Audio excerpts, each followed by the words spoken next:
कल यानी 15 मई से ओरांग राष्ट्रीय उद्यान पर्यटकों के लिए बंद कर दिया जाएगा। देसी विदेशी सभी पर्यटकों के लिए वन विभाग ने यह घोषणा की है। हर साल बरसात के समय राष्ट्रीय उद्यान को पर्यटकों के लिए बंद कर दिया जाता है। ओरांग राष्ट्रीय उद्यान को अक्टूबर महीने से पर्यटकों के लिए फिर से खोल दिया जाएगा। इस वर्ष में अब तक उद्यान में 2300 पर्यटक आ चुके हैं, जिसमें से 42 विदेशी पर्यटक थे। बता दें कि ओरांग राष्ट्रीय उद्यान में 125 से अधिक एक सींग वाले गेंडे पाए जाते हैं। ওৰাং ৰাষ্ট্ৰীয় উদ্যানত মেইনলি জীপ সাফাৰী আৰু হাতী সাফাৰী হয়।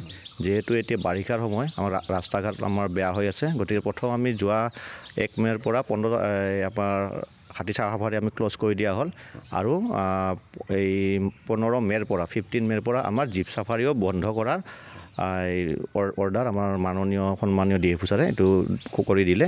আৰু লগতে তাৰ আগতো যদি আজি 12 তাৰিখ তাৰ আগতো যদি বেছি ৰাস্তা ঘাট বেয়া হয় তাৰ আগতো বন্ধ হোৱাৰ সম্ভাৱনা আছে।